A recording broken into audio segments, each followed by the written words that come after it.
There are certain positions that a non-Anglophone cannot hold. For example,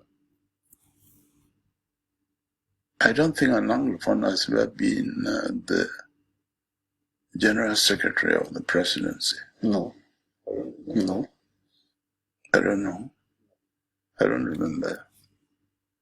There are certain ministries.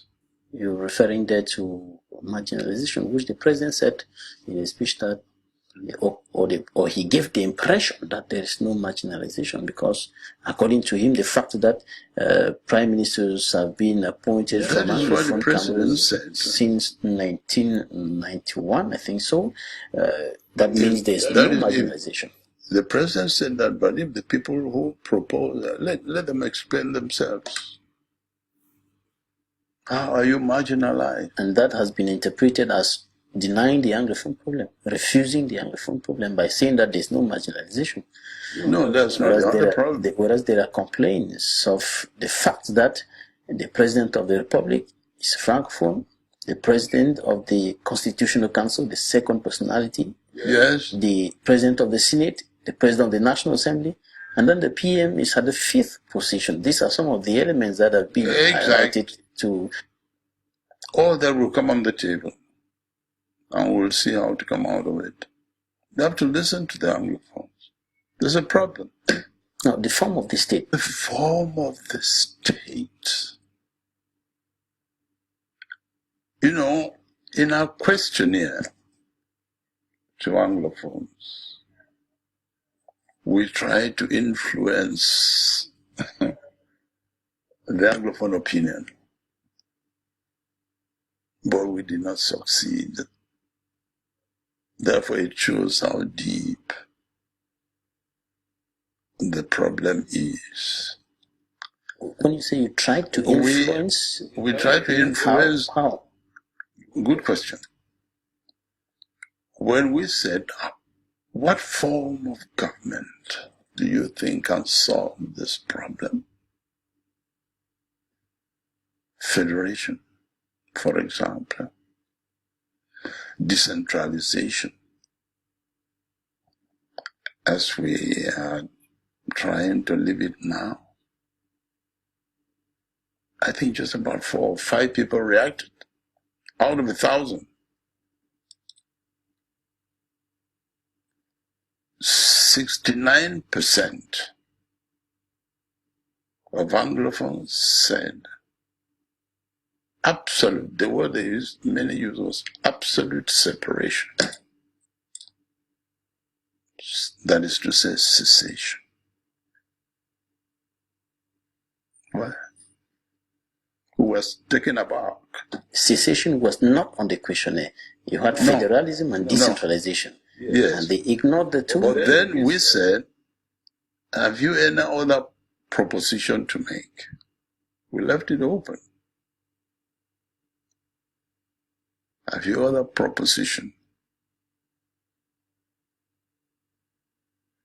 But many said in the questionnaire, acting on outside the questionnaire, said we should have proposed also a referendum. They said, no, a referendum is not a form of state, form of government. And when you look at that reaction, what do you read within the lines? What would you conclude is the stand of? We drew the conclusion. We drew the conclusion because we have a document now. The causes, the propositions of those who reacted to our questionnaire, about 1,000 people, and then our own, what we think. For those who reacted to our questionnaire, 69%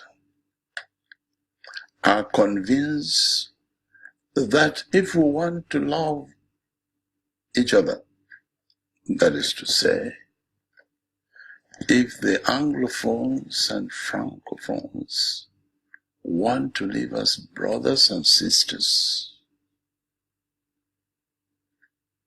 absolute separation on the level of government. That is important.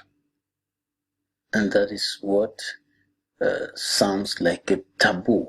Our position is that everything should be put on the table. There should be no taboo. That's our own position. But not that it is our own, not that we are saying that we should absolute separation, but we say whatever the opinion of, let us listen to him.